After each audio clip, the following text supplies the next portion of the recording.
nuestras Biblias, por favor. Malaquías, capítulo 3, verso 16.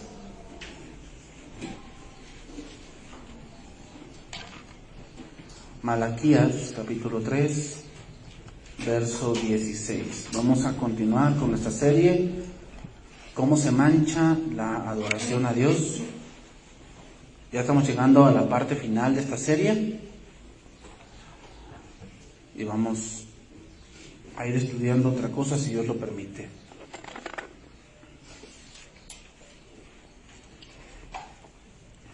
Bien, entonces el tema de esta mañana se titula Libro de Memoria.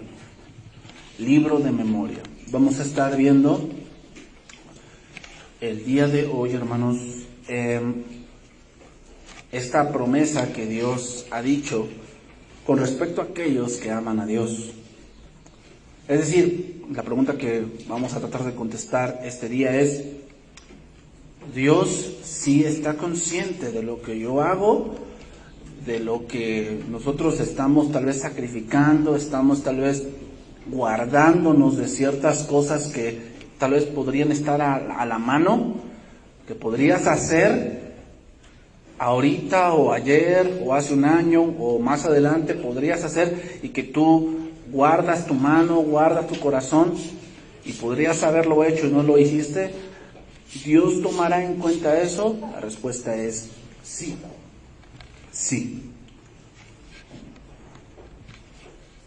Entonces vamos a leer ahí Malaquías 3:16.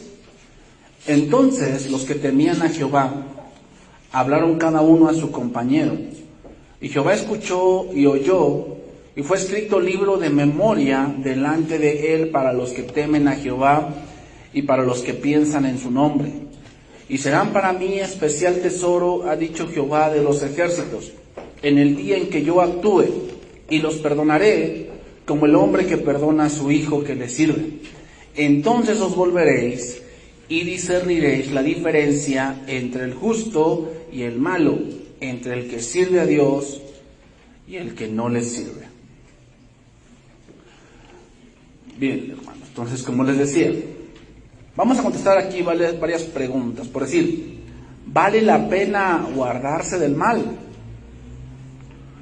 Es una buena pregunta eso. O sea, ¿vale la pena que yo no actúe como los demás, que yo no busque la venganza como todos, que yo espere hasta el matrimonio, que yo ame a mi esposa, que yo respete a mi marido, que yo le dé su lugar en el hogar, que yo como esposa busque yo ser esa ayuda idónea y no la ayuda errónea de él? ¿Vale la pena eso? A veces pensamos que no. ¿Sabes por qué pensamos que no? Porque parece, el contexto de este pasaje es que a los malos les va mejor. Otra pregunta: ¿vale la pena servir a Dios? No, es que servir a Dios soy bien criticado, de todos se molestan, lo hago malo, no lo hago malo. Entonces, lo mejor, la neta, mejor me quedo así quietecito, ¿no? O sea, me evito problemas, ¿no? Me evito problemas. La cuestión es que, hermanos, el que sirve a Dios va a tener una recompensa especial. O sea, todos vamos a recibir recompensas, pero aquellos que sirven a Dios, hermanos, aquellos que sirven a Dios van a tener una recompensa especial. Por si los que son ministros, los que son ministros evangelistas, misioneros, pastores, van a tener una recompensa especial. ¿Por qué? Porque generalmente los puestos que son de dirección, de liderazgo, pues son los más criticados. Y sí, o sea, eso es parte del paquete, ¿eh? O sea, no crean que no, porque se quejan, si yo los amo a todos y yo trato de hacer lo mejor para ustedes. Pues sí, pero pues de que va a haber crítica, que porque esto, que porque el otro, que porque vas, que porque no vas, que porque comes esto, que porque no lo comes, que porque eres bien payaso, que porque no lo eres, que muchas cosas. Y eso, todo eso va a tener una recompensa. Entonces, ¿sí vale la pena servir a Dios? Sí vale la pena. Sí vale la pena. Hablando de la perspectiva de Dios. Otra pregunta: ¿Vale la pena sufrir? ¿Vale la pena sufrir? O sea, que tus tíos, tus primos, como que ya te cortan, ¿verdad? Porque pues tú eres el aleluya, la monja, el espantado, te llaman tonto porque pues tú no quieres hacer las cosas que ellos hacen y tú dices, no, es que eso no le agrada a Dios. Ay, no seas payaso, no seas tonto. ¿Vale la pena sufrir? Otra pregunta, ¿vale la pena darle lo mejor a Dios? ¿Vale la pena tu mejor esfuerzo, tu mejor tiempo, los mejores años de tu vida? O sea, ¿te imaginas dedicarte a la Biblia tu juventud? ¿Valdrá la pena? A lo mejor compañeros de tu escuela ahora están en una gran empresa y están ganando mucho dinero y tú no lo estás haciendo. ¿Valdrá la pena? Como que te pones a pensar y dices, no, pues yo también podría ganar ese dineral, ¿no? O sea, imagínate ganar mensualmente unos 60,000, 70,000 pesos, 100,000 pesos, no, pues no me caería nada mal. Podría comprarme hasta el coche que quiero, el Audi que vi, toda la cosa, ¿no? Bueno, te pones a pensar así y a la vez no vale la pena. Pero vamos, o sea, no veas solamente lo superficial, eso es el mundo. El mundo es lo superficial, siempre te van a querer dar la mejor cara, así es. Hay que ver más al fondo y te vas a dar cuenta que su vida es un calvario. No tiene una familia, llega a su departamento lujoso, pero está solo. No tiene con quién compartir todo lo que gana. Es muy soberbio, muy avaro, muy egoísta. Entonces, ¿vale la pena darle lo mejor a Dios? La respuesta es sí. Sí vale la pena. Vale la pena. ¿Cuándo se ve todo eso? Al final. Recuerden lo que estudiaron en el instituto, recuerden el libro de Eclesiastés. Salomón al final se dio cuenta que todo lo que había hecho era vanidad. O sea, a lo mejor ahorita como joven, como adulto joven, porque pues ya recuerden que ya la sociedad según 18 años ya eres adulto, pero vamos a ver un adulto joven que apenas está iniciando, no te empiezas a dar cuenta de las consecuencias que traen tus decisiones. No te empiezas a dar cuenta. ¿Sabes cuándo te das cuenta? Cuando es el final de tu vida. Ahí te empiezas a dar cuenta de si valió la pena ciertas decisiones que tomaste y en ciertas cosas en las que dedicaste tu tiempo. O sea, yo conocía a una persona que vivía allá en la Ciudad de México y decía, es que yo me salí de allí porque 2 horas de mi vida me la pasaba viajando. O sea, nada más para viajar al trabajo son 2 horas. Obviamente mi trabajo, entonces te das cuenta que todo el día me la pasaba trabajando. Y te pones a pensar, ¿valdrá la pena eso? Tú dices, bueno, es que de ahí como, o de ahí gano mi salario. Sí, está bien, sí, de ahí ganas tu salario. Pero ¿valdrá la pena que gastes toda tu vida ahí? O sea, al final, ¿qué vas a tener de todo eso? Porque a veces a lo mejor sales tablas, ¿no? La quincena o la semana. O sea, a lo mejor pagas la renta y después ya más o menos trata de sobrevivir. O sea que al final de 10 años vas a tener algo ahorrado. Vas a tener una inversión que te esté dando un interés por encima de la depreciación, de la inflación. ¿Vas a tener eso? Si no tienes eso, estás malgastando tu vida. Porque tu tiempo es algo que no vas a volver a recuperar. Nunca tendrás 30 o 20 o 18, nunca más. El tiempo va pasando y te vas dando cuenta que donde gastes tu tiempo tiene que tener un valor. Entonces, esto debe motivarnos a que sigamos adelante, hermanos, a que sigamos firmes y a que sigamos perseverando. Hermano, esto es algo que llega a la mayoría de cristianos, si no es que todos, llegan al momento al pensar si vale la pena ir a la iglesia, si vale la pena leer la Biblia, si vale la pena servir a Dios, si vale la pena no mentir, si vale la pena no robar, si vale la pena no vengarse, si vale la pena perdonar, si vale la pena amar. Llegamos a ese punto un día. Tú como joven vas a llegar un día a ese punto de decir, y muchos jóvenes toman el lugar equivocado o la decisión equivocada. Dicen, ¿sabes qué, mamá? No me hables ya de la Biblia. ¿Sabes por qué? Porque llegaron a ese punto. Llegaron a ese punto de decir, A ver, ¿vale la pena? No, porque me estoy guardando, pero ve, el otro tiene más que yo. Entonces mejor me voy al mundo y la logro. Y ya después veré, ¿no? Veré si, ¿qué hago con Dios? ¿Te das cuenta? Llegaron a ese punto de si valía la pena o no. Y decidieron que no valía la pena. Y decidieron irse al mundo. Ok. Fíjate, Dios respeta tu decisión, pero te voy a decir algo, atente a las consecuencias. Dios no, como decíamos la semana pasada, Dios no es un caballero que no se opone a tu voluntad, no. Delante de ti está el bien y el mal, la bendición y la maldición. Delante de ti, o sea, dije, pero atente a las consecuencias. En Juan 16:33, dice esto, hermanos. Es de lo que dice: estas cosas os he hablado para que en mí tengáis paz. En el mundo tendréis aflicción, pero confiad, yo he vencido el mundo. Ok, aquí que se refiere mundo. La palabra mundo en el griego es la palabra griega cosmos, con K, cosmos, y significa orden. De ahí viene cosmético.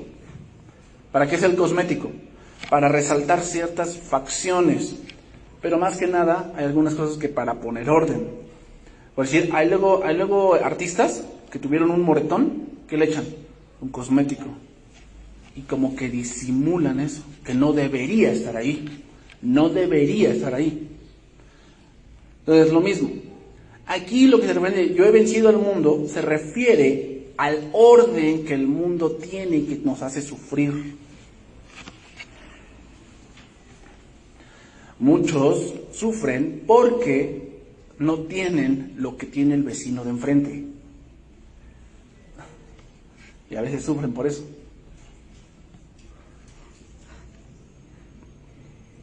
Sufren porque el de enfrente tiene una casa más grande. Sufren porque el de enfrente tiene un jardín más grande.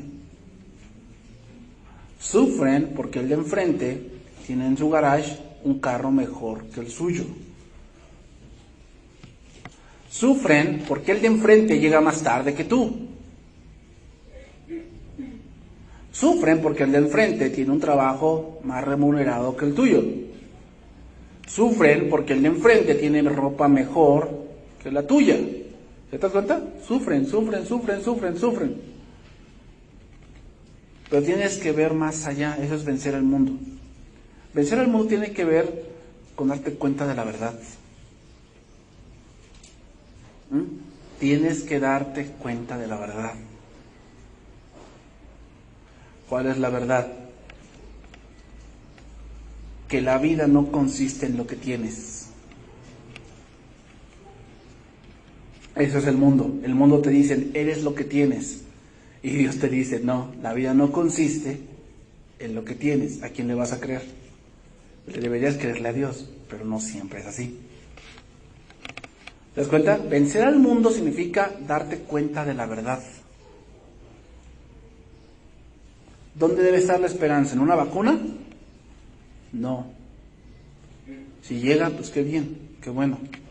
Ya tú tomarás la decisión. Aquí no te voy a decir, la vacuna es la marca de la bestia.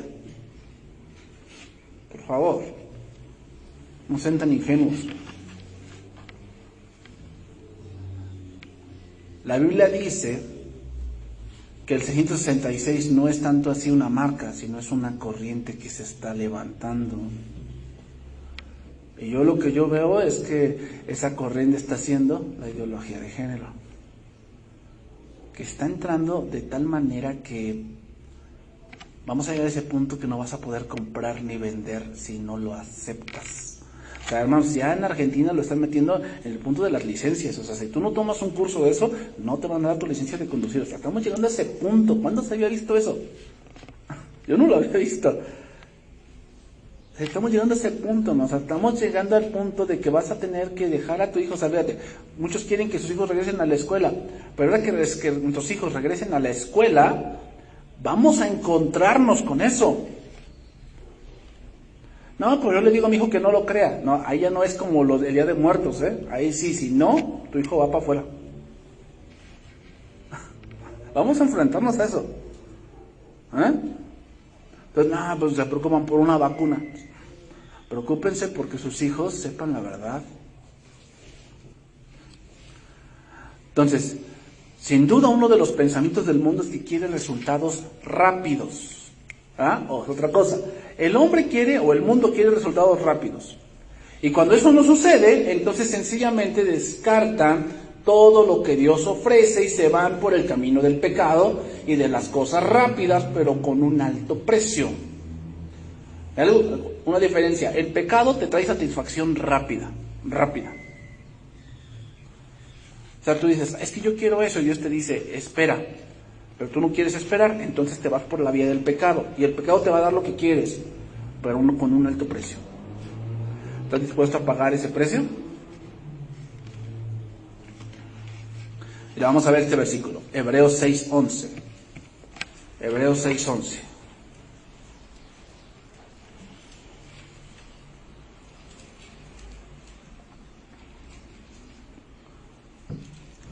Vamos a ver en este versículo dos ingredientes que tiene que tener la vida cristiana. Eso sí o sí, Dos ingredientes que tiene que tener la vida cristiana. Y así es, y procura que estén en tu vida. A lo que dice Hebreos 6:11. Pero deseamos que cada uno de vosotros muestre la misma solicitud hasta el fin, para plena certeza de la esperanza, a fin de que no os hagáis perezosos, sino que imitadores de aquellos que por la fe, ¿y qué? Y la paciencia heredan las promesas. Dos cosas que tiene que tener un cristiano, que tú tienes que tener, y que si no las tienes, pues hay que buscar tenerlas. Fe y paciencia. Entonces vamos a empezar a estudiar un poquito ahí. ¿A qué se refiere con fe? La palabra fe es la palabra griega pistis, y significa confianza, creer en algo. Pero aquí fe sí significa confianza, pero una confianza que tiene un pleno conocimiento de Dios. No podemos ir por la vida cristiana con el yo creo o con el Dios me habló. No estoy diciendo que Dios no hable, Eso es verdad, Dios habla. Pero muchos han sustituido la búsqueda de las Escrituras por la búsqueda de la voluntad de Dios por esta frase. Es un gran error. La fe tiene que ver con conocimiento. Tiene que ver con conocimiento. ¿En qué crees? ¿Cuáles son las bases bíblicas que tienes? ¿Cuáles son las doctrinas fundamentales donde tú basas tu vida cristiana? ¿Cómo puedes estar seguro que vas al cielo? Ay, pues porque yo creo que Diosito me va a llevar. No, pues no tienes una fe firme. ¿Por qué estás tan seguro que tus pecados han sido perdonados? ¿Cómo estás tan seguro que vas a resucitar? ¿Cómo estás tan seguro que Jesucristo mismo resucitó? Eso es fe. Es por eso que muchos a veces se desaniman, porque dicen, es que Dios no me habla. Y yo te diría, oye, ¿cómo puedes decir eso si tenemos la palabra? ¿Cómo es que Dios no te habla? Más bien, tú has cerrado tu oído. La fe en la vida cristiana es muy necesaria, porque si no vamos a decir que Dios es injusto. Eso es falta de conocimiento cuando decimos, es que Dios, ¿por qué hiciste eso? Y no dice la oración del Padre Nuestro, hágase tu voluntad como en el cielo.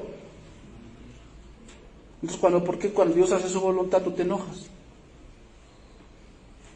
¿Cuál es la razón? ¿No Dios hizo su voluntad? ¿No te dio ese negocio? ¿No te dio ese auto? Entonces, ¿por qué cuando Dios hace su voluntad tú te enojas? Es porque no has entendido muchas cosas de cómo es Dios. Te falta fe. La fe no es para que Dios haga lo que tú quieras. La fe es para que tú te acoples a lo que Dios quiere en tu vida. La oración no es para que Dios haga tu capricho. La oración es para que tú amoldes tu corazón a la voluntad de Dios.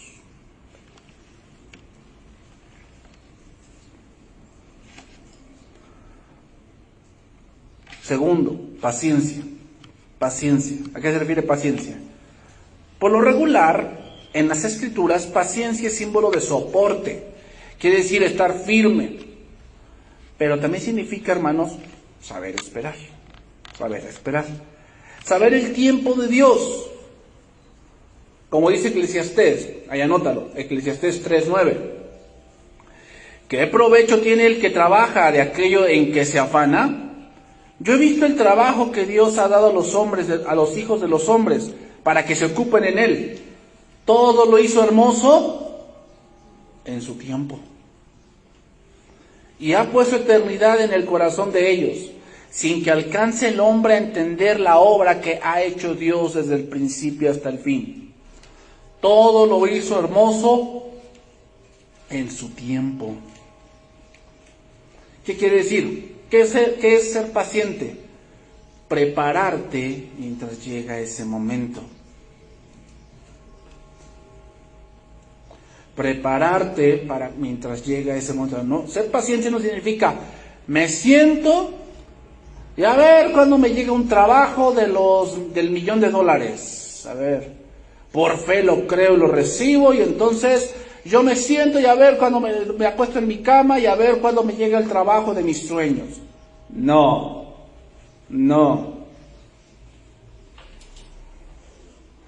Dice por ahí un proverbio, por ahí, que lo escuché con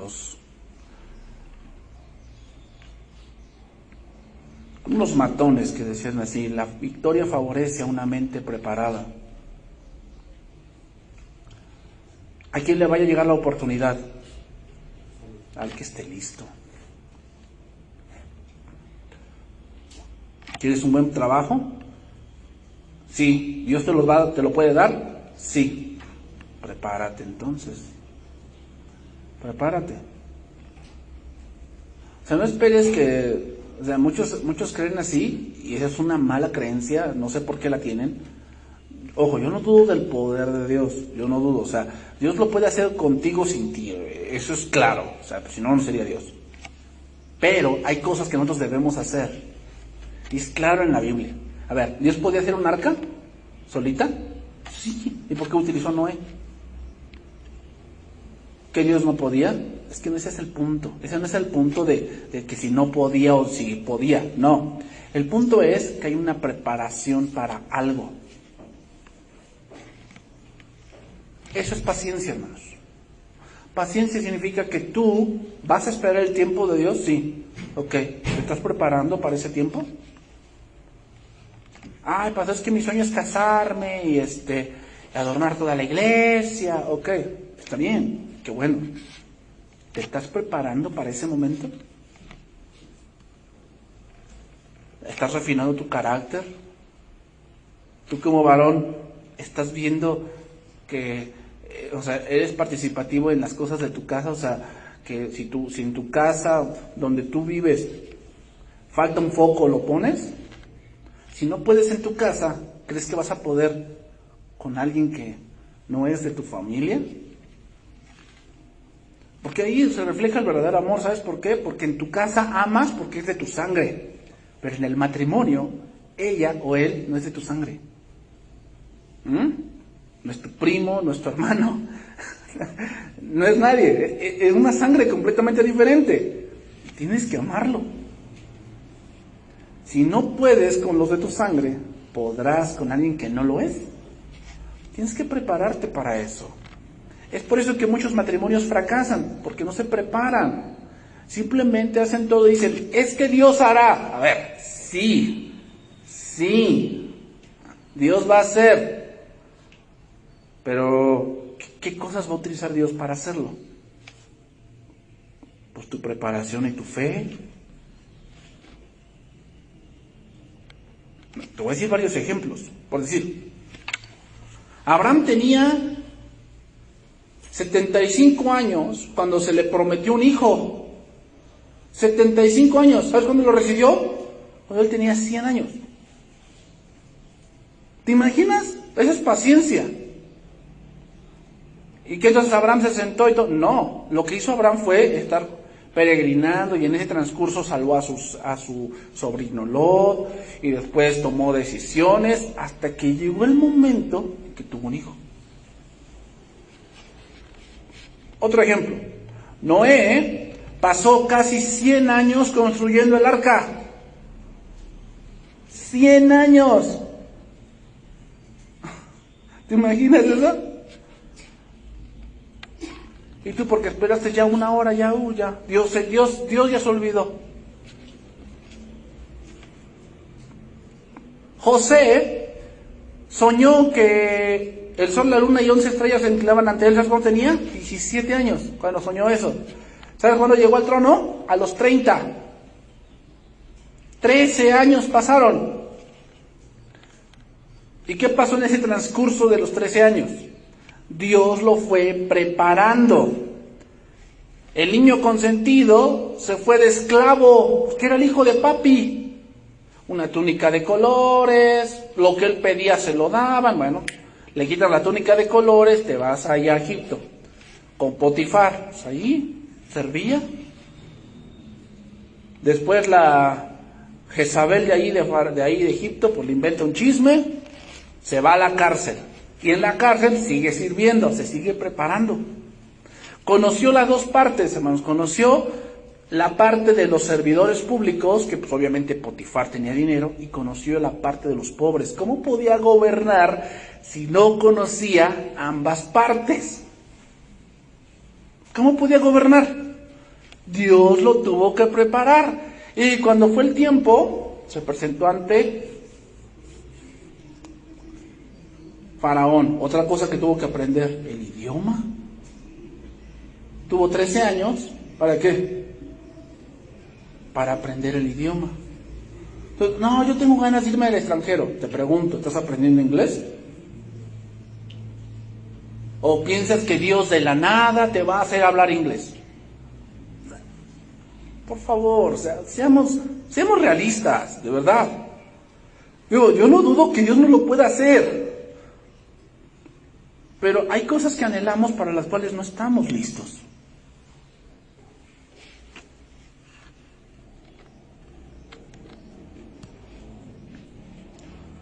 Otro ejemplo.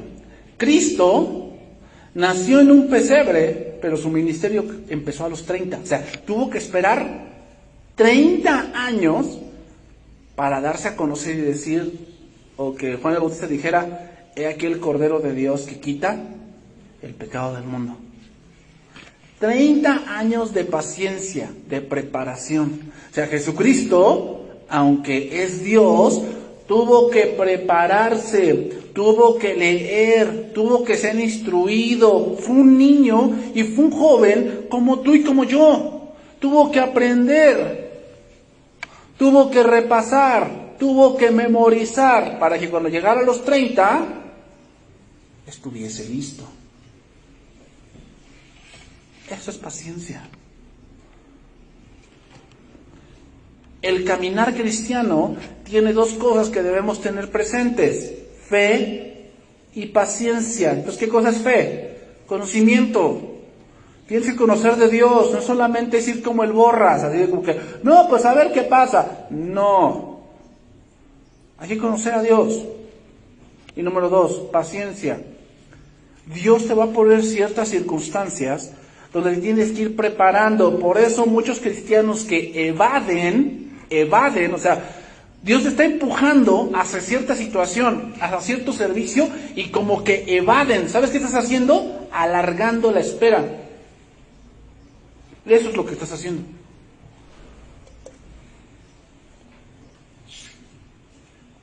Porque Dios te quiere preparar para algo mejor, pero no te dejas instruir. No dejas instruirte. Lo que pudieses haber terminado en un año se alarga más tiempo. Otro ejemplo más sobre esto de la paciencia. ¿Te imaginas a Israel en el desierto? ¿Te acuerdas cuando la primera generación llegó y no quisieron, no creyeron? Dios los hace regresarse y anduvieron vagando por 40 años en el desierto. ¿Quiénes tuvieron que esperar ahí? Sus hijos. Tuvieron que esperar 40 años para que ahora fuese su oportunidad de entrar a Canaán. ¿Te das cuenta? O sea, no estaban listos esos hombres. La primera generación de Israel no estaba listo. Por eso dice el libro de Hebreos, dice, este pueblo es un pueblo que siempre anda vagando en su corazón, y dice, y no han conocido mis caminos. O sea, dice otra versión en esa parte de Hebreos, dice, y estos hombres no han conocido cómo hago yo las cosas. No han conocido cómo hago yo las cosas. Y te voy a decir algo, es triste, pero hay cristianos que no saben cómo Dios hace las cosas, en verdad, o sea, no lo saben. Por eso se enojan, se amargan, le echan la culpa de todo a Dios. Lo tengo bien presente, hermanos, la vida cristiana es de fe y paciencia.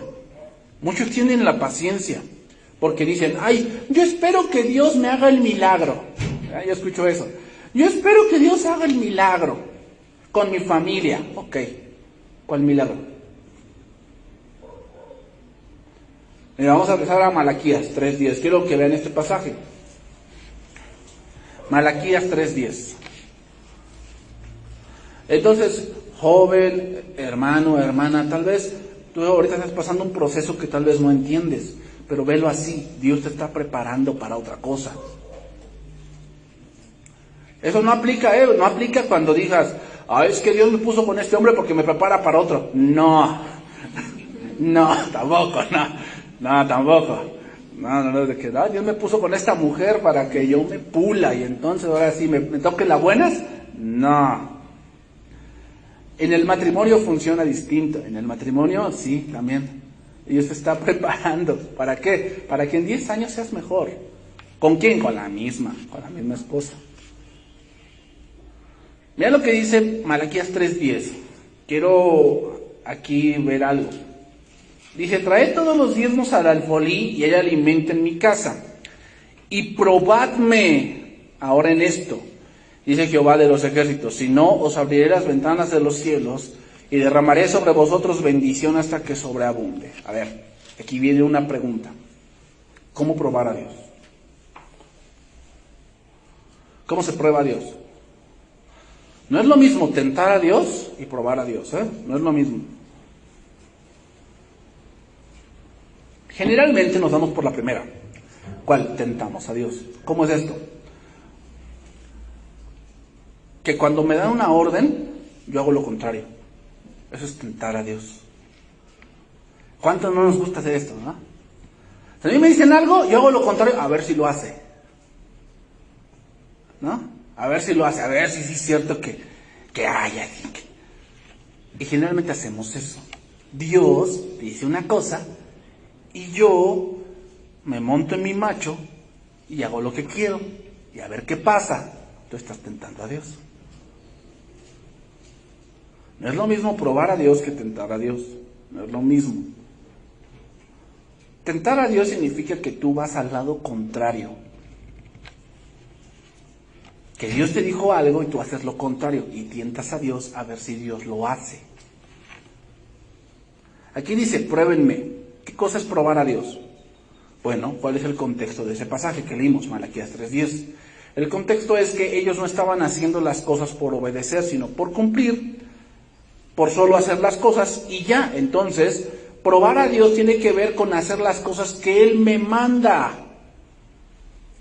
Si Él dice que me bendecirá si obedezco, entonces ¿cómo pruebo a Dios? Obedeciendo. Digo, bueno, aquí dice que si hago esto, vendrá una bendición para mí. Pues vamos a hacerlo, vamos a probar a Dios. Tentar a Dios es, pues aquí dice que no haga yo esto. Yo lo voy a hacer, a ver qué pasa. Tú estás tentando a Dios. Pero cuando dice, si tú obedeces y haces esto, va a suceder esto. Entonces vamos a probar a Dios. Generalmente no hacemos esto, sino que lo que hacemos es ir en contra del mandamiento, pensando que Dios cambiará de opinión. Entonces retomo el punto. Muchos dicen, yo espero que Dios haga el milagrito, ¿verdad? Bueno, claro. La pregunta es, ¿tú estás obedeciendo para que Dios haga? La mayoría de las bendiciones son condicionales. A ver, mira ese versículo de Proverbios. Y cuando sea viejo, eso es una promesa. Y cuando sea viejo, no se apartará de él. ¿Cuál es la condición? Instruirlo. Yo quiero por la fe que mi hijo salga un buen siervo de Dios. Pregunta, ¿lo estás instruyendo? No, pero Dios hará.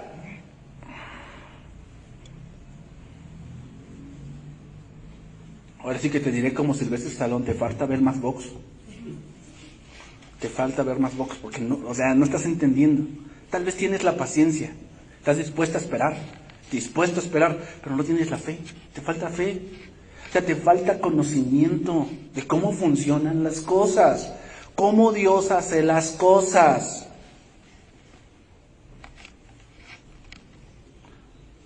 Para que seamos como aquellos que por la fe y la paciencia hereden ¿qué? Las promesas. ¿Quieres heredar esa promesa? Obedece. Generalmente queremos que Dios haga su parte, pero yo no quiero hacer la que me corresponde. Y eso es actuar, hermanos, en paciencia, pero no en fe. Porque fe implica conocimiento. Yo quiero un matrimonio que sea la envidia de todos. Bueno, ¿te estás preparando para eso? Sí, pastor, tengo una cuenta grande en el banco. No te pregunté eso. ¿Te estás preparando para eso? O sea, ¿de verdad estás siendo hombre? ¿Hombre? ¿Qué significa ser hombre? ¿Sabes amar? ¿Eres responsable? ¿Sabes darle importancia a las cosas que tienen importancia? El problema con los hombres es que, como nada más sabemos hacer una cosa, porque así Dios nos hizo, porque tenemos que tomar decisiones, por eso Dios nos hizo que nada más nos enfocáramos en una cosa. Así es el hombre, mujeres. De que, no te estoy hablando y no me haces caso. Es que cuando el hombre se enfoca en una cosa, tiene que enfocarse en eso para tomar una decisión. Así es el hombre.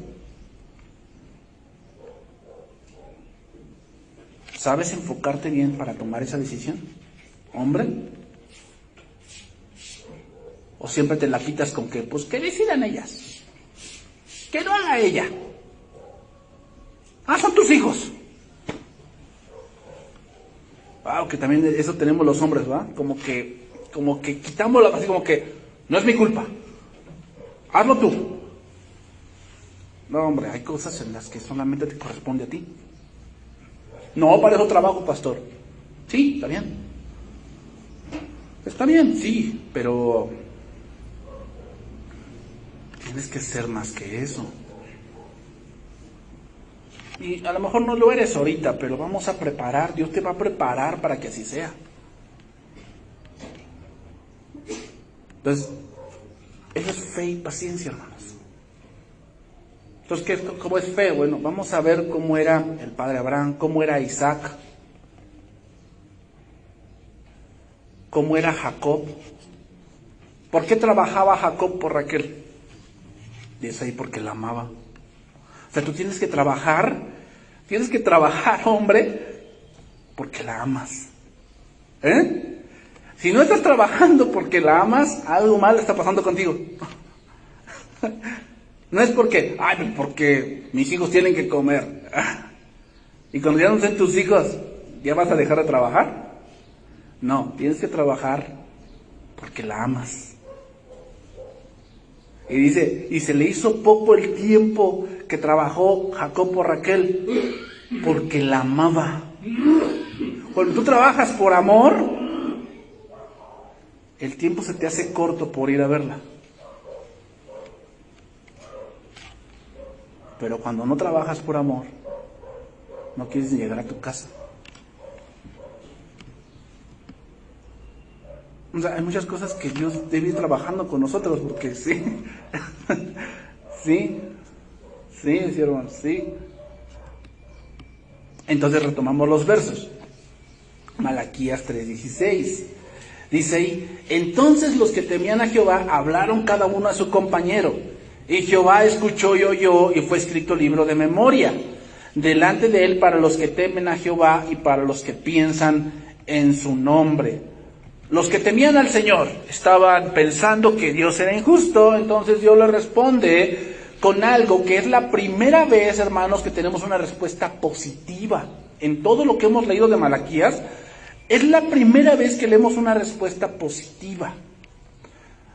Entonces pregunta, ¿para qué es ese libro? ¿Para qué funciona? Bueno, como su nombre lo dice, es un libro de memorias. Ahora, la pregunta es, ¿se le olvida algo a Dios? Pues ¿para qué fue escrito ese libro si a Dios no se le olvida nada? Bueno, la respuesta está en los versículos que siguen. El libro fue escrito no por Dios, sino por nosotros.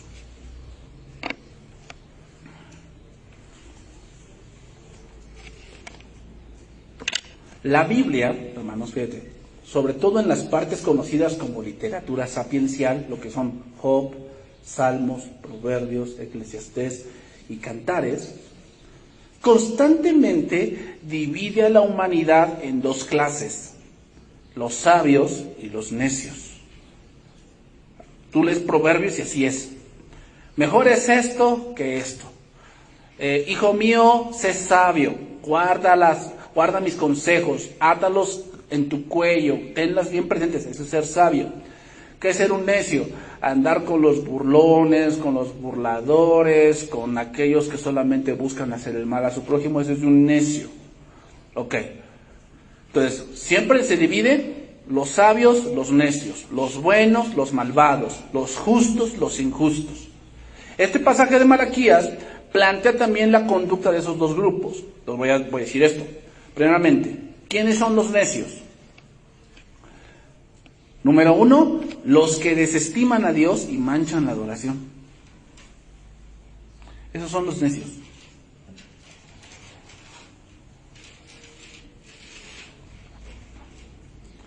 Y número 2, los que prefieren a los arrogantes e impíos.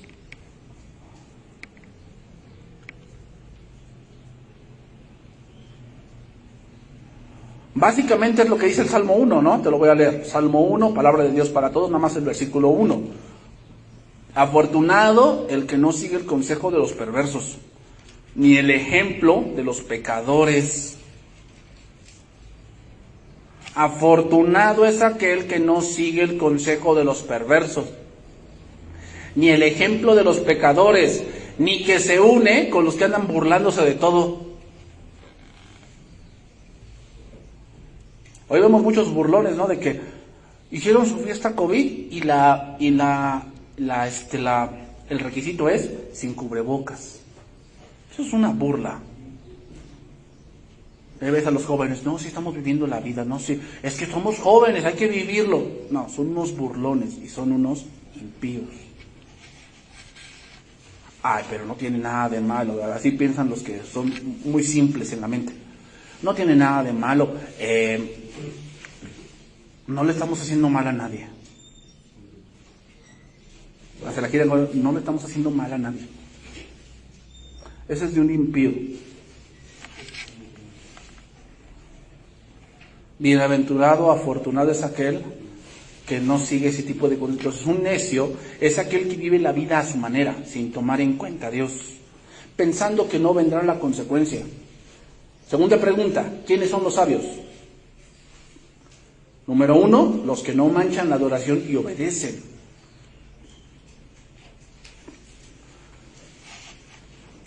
Y número 2, los que sirven a Dios y lo respetan.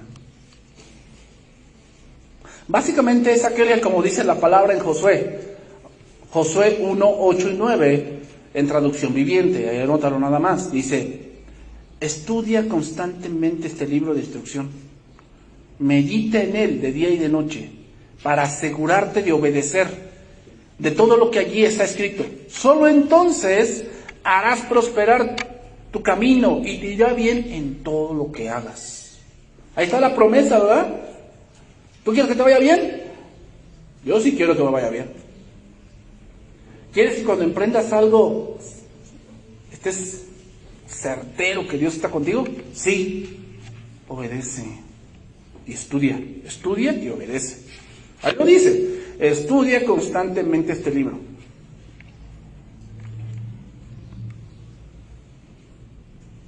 Dios no está en contra de que logres, ni de que tal vez viajes o logres algo. Está bien.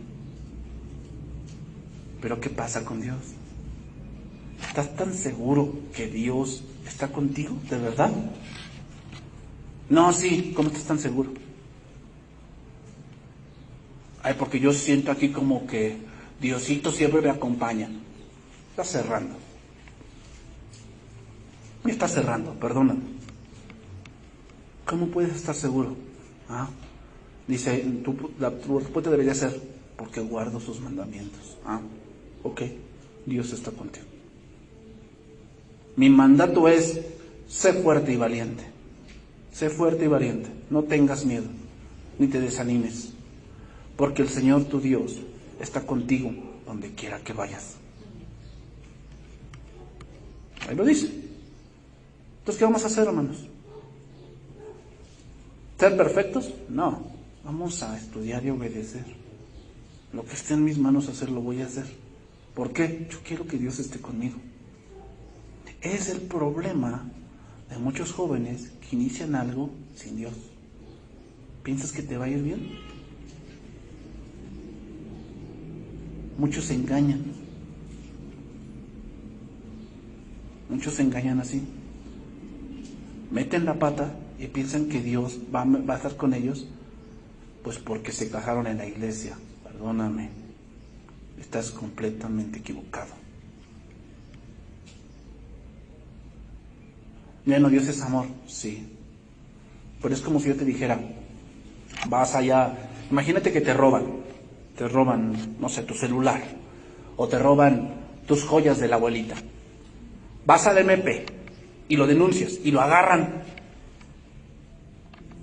Señora, ¿es este hombre el que le robó? Sí, es él. Métanlo en la cárcel. Y te van a decir, es que lo amamos mucho.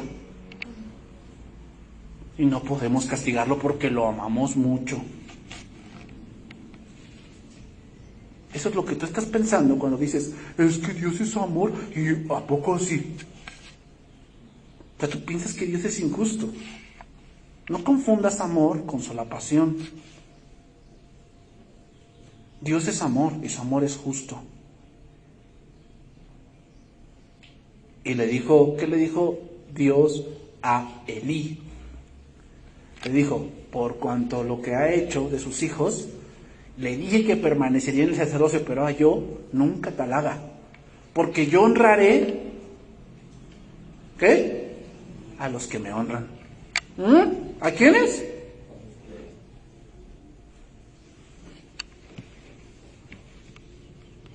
Por eso esa bendición no cualquiera le alcanza, hermanos. ¿Por qué? Yo honraré, ¿a quiénes?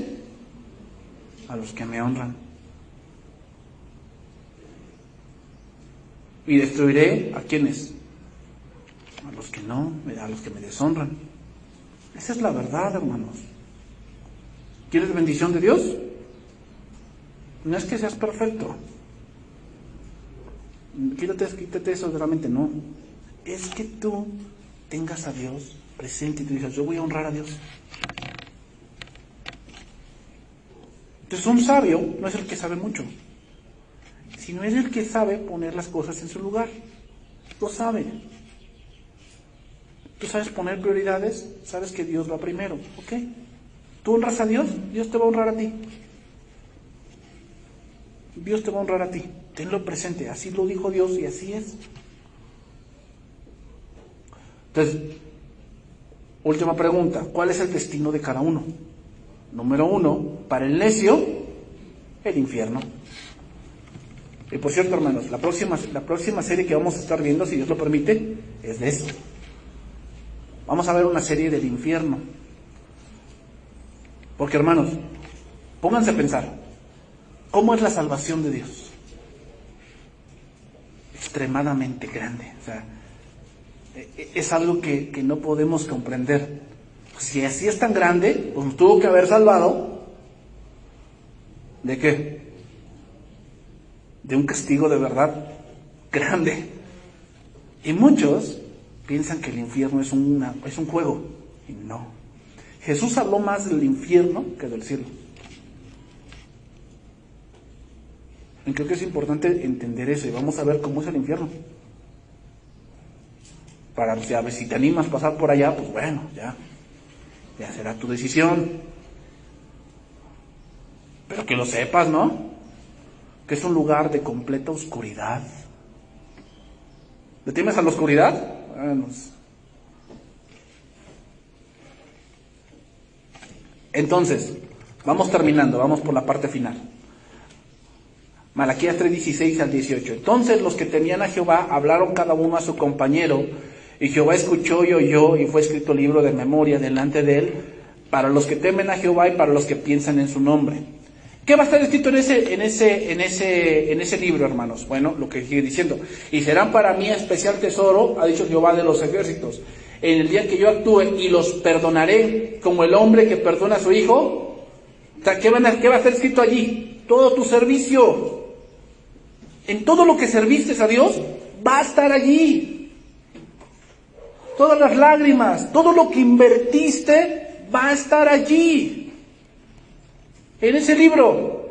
Y cuando te presentes delante de Dios, se va a abrir el libro y van a decir, a ver, perenganito, aquí dice que serviste en Ujieres, iglesia infantil, luego que estuviste en la entrada, en los baños, aquí está tu recompensa. Todo lo que hiciste, aún lo que yo no he visto de ti, que nadie sabe más que tú, está escrito ahí. Esa ofrenda que dices a alguien, o esa ayuda que le dices a alguien que nadie sabe, pero tú la diste, porque no tenía que comer, porque tenía que viajar y tú le dices para su viaje, eso está escrito ahí. Y eso tiene recompensa.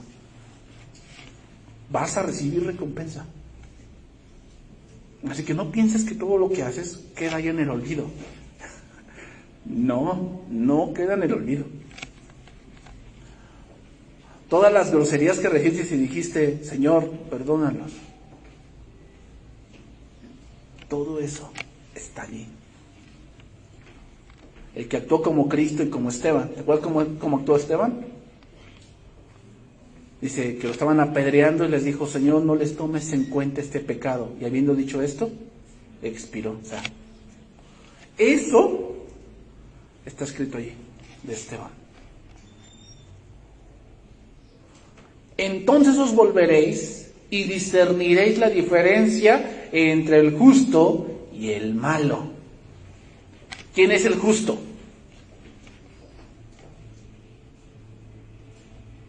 El que actúa como Mateo 5, 6 y 7. Amen a sus enemigos. Bendigan a los que los maldicen. Cuando tú haces eso está escrito en ese libro.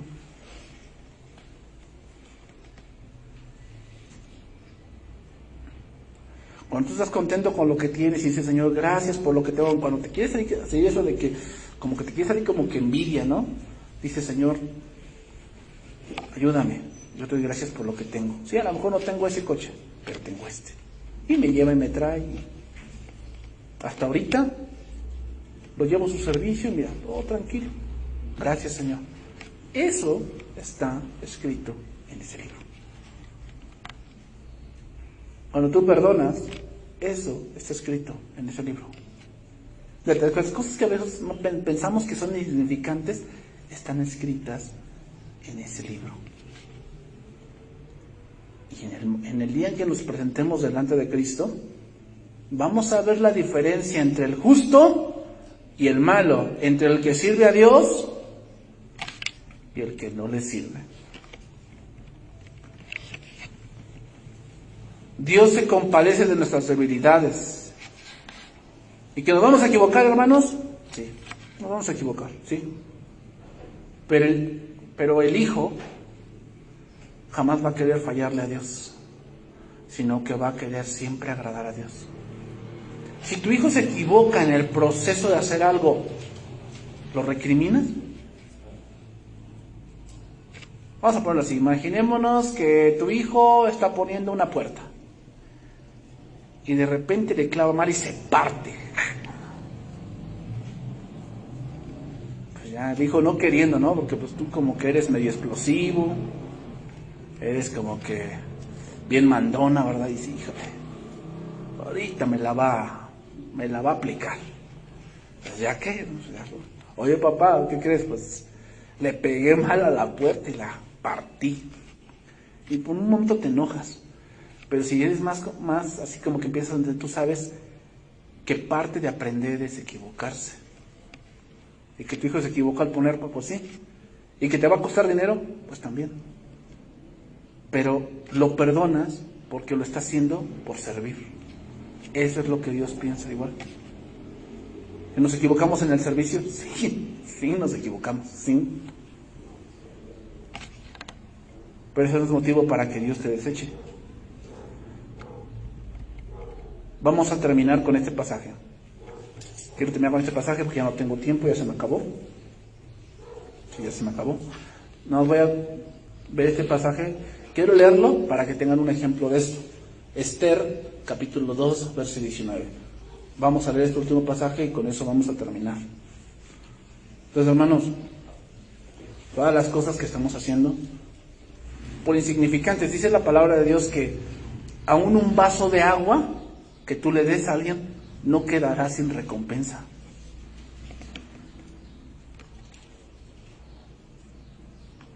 Otro servicio que tú puedes hacer es cuando hospedas a alguien. Un hijo de Dios lo hospedas porque es darle tu privacidad, es darle tu tiempo. Eso está escrito en ese libro. Hay gente que no le cuesta mucho hospedar, Yo he visto, hay gente que con toda confianza abre la puerta de su casa, pero hay otros que sí les cuesta. Sí les cuesta. Y es normal. Pero cuando tú haces ese sacrificio, eso está en ese libro. Y te va a dar recompensa. Hay cosas que hemos hecho que tal vez no pensábamos que tendrían recompensa, pero las va a tener, hermanos. Cuando un hermano te dice, oye, ¿me prestas tu cochera para guardar mi coche? Es que no tengo de guardarlo. Y tú estás sacrificando un espacio para guardar algo, eso tiene una recompensa. Entonces, mira, terminamos. Voy a leer este pasaje en palabra de Dios para todos. Los primeros versículos. Esther 2:19 dice: en el momento en que las muchachas fueron reunidas por segunda vez, Mardoqueo estaba sentado a la puerta del palacio del rey. Esther aún mantenía en secreto que era judía y no le había hablado a nadie acerca de su familia. Eso le había ordenado Mardoqueo, a quien ella seguía obedeciendo tal como lo había hecho cuando él cuidaba de ella. En aquellos días, cuando Mardoqueo estaba sentado a la puerta del palacio del rey, Bigtán y Teres, dos oficiales del rey que vigilaban la entrada, se molestaron tanto con el rey que planearon la forma de asesinarlo. Mardoqueo se enteró del plan y se lo contó a la reina Esther, y ella se lo dijo al rey y le contó también que Mardoqueo se fue quien descubrió los planes para matarlo. Versículo 23. La información fue comprobada y se supo que Mardoqueo había dicho la verdad. Después de esto, los dos guardias que habían planeado matar al rey fueron ahorcados. Este evento se registró en la presencia del rey y quedó escrito en los libros de historia del reino. Pasado algún tiempo, no se hizo nada.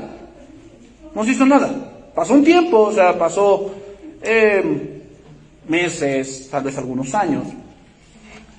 El rey Jerjes le concedió un ascenso a Amán, hijo de un hombre llamado Amedata, descendiente de Agag.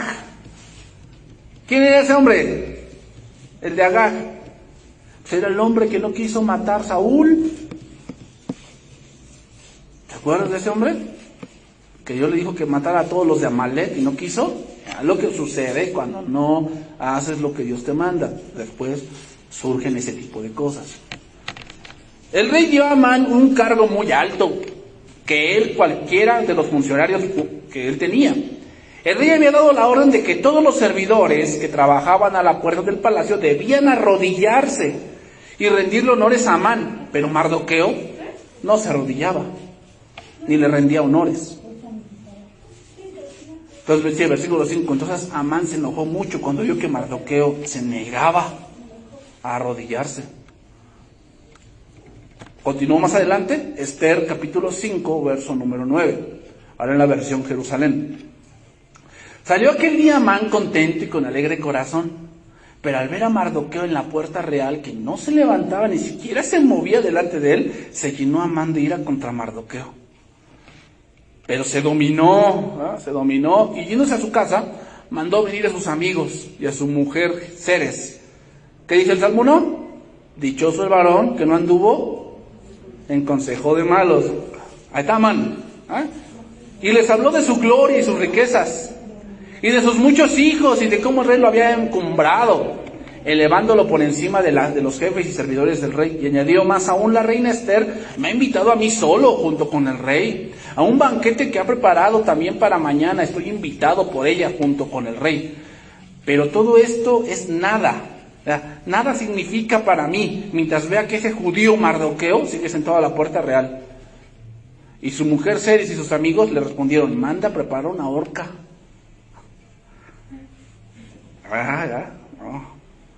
¿Quién fue? La mujer.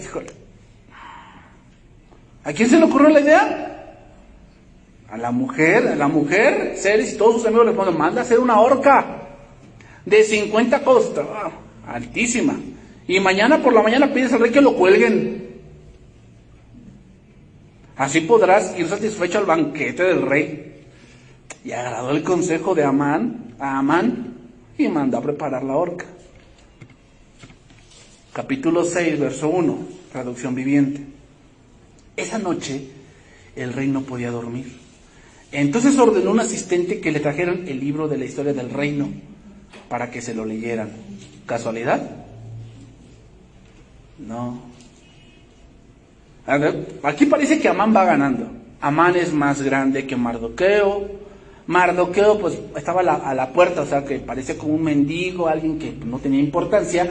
Amán era el diputado, senador, ¿verdad? Coronel. Pero había algo, o sea, todo lo que tenía no le era suficiente, todo porque ese hombre no se inclinaba. O sea, tenía de todo, pero nada le satisfacía si no veía a ese hombre muerto. Y cuando había planeado su muerte, entonces sucede esto. Entonces, versículo 2, en los registros descubrió el relato de cuando Mardoqueo informó del complot de Bigtana y Teres, dos de los eunucos que cuidaban la puerta de las habitaciones privadas del rey. Y preguntó, ¿qué recompensa o reconocimiento le dimos a Mardoqueo por este acto? Preguntó el rey. Sus asistentes contestaron, ninguna, no se ha hecho nada. Y entonces pregunta, ¿quién está en el patio? Preguntó el rey. Resulta que Amán acababa de llegar al patio del palacio para pedirle al rey que ahorcara a Mardoqueo. Entonces los asistentes le contestaron al rey, es Amán el que está en el patio. Le digo, bueno, háganlo pasar. Entonces Amán entró y le dijo, ¿qué debo hacer para honrar a un hombre que verdaderamente me agrada? Le preguntó el rey, ¿qué debo de hacer con aquel hombre que me agrada? Amán pensó para sí, ¿a quién querría honrar el rey más que a mí? Y así que le contestó, si el rey desea honrar a alguien, debería sacar uno de los mantos reales que haya usado el rey, y también un caballo que el propio rey haya montado, uno que tenga un emblema real en la frente, que el manto y el caballo sean entregados a uno de los funcionarios más nobles del rey, y que esta persona se asegure de que vistan con el manto real al hombre a quien el rey quiere honrar, y que lo paseen por la plaza. Durante el paseo, que el funcionario vaya anunciando, esto es lo que el rey hace a quien él quiere honrar. Entonces el rey le respondió, perfecto, rápido, lleva mi manto y mi caballo y haz todo lo que has dicho con Mardoqueo. Entonces el judío que se sienta a la puerta del palacio, no pierdas ni un detalle de lo que has sugerido. Entonces Amán, no queriendo, tomó el manto y se lo puso a Mardoqueo. Y distinguiréis la diferencia entre el que le sirve a Dios y el que no le sirve, entre el justo y el malo. ¿Cuándo se ve, hermanos? Al final. Tal vez en la historia no se está viendo que hay una diferencia. Parece que el malo triunfa, pero al final te vas a dar cuenta que no es así. Lo hizo montar por el caballo y lo paseó por la plaza de la ciudad gritando: esto es lo que el rey hace a quien él quiere honrar. Después Mardoqueo regresó a la puerta del palacio, mientras que Amán se apresuró a volver a su casa desalentado y totalmente humillado. Cuando Amán le contó a su esposa y a todos sus amigos lo que había sucedido, le dijeron: ya que Mardoqueo, este hombre, te ha humillado, es de origen judío, jamás tendrás éxito con tus planes contra él. Será tu ruina seguir oponiéndote a él. ¿Por qué? Porque al final el libro de memorias está ahí. Y ustedes saben el final de la historia. Va a otro banquete solamente para ser muerto. Hermanos, estamos rodeados de Amanes, ¿no? Así como Amán, hay muchos que viven a nuestro alrededor, buscando tu mal. Han hecho una gran horca, ¿no? Un gran plan para hacerte mal. Pero hermanos, planean en secreto hacerte mal. Pero hermanos, hay un libro de memoria. Todo lo que estamos haciendo está ahí. Entonces, que seamos como Mardoqueo, que por la fe y la paciencia heredan las promesas. Vamos a orar, hermanos, y vamos a terminar este tiempo.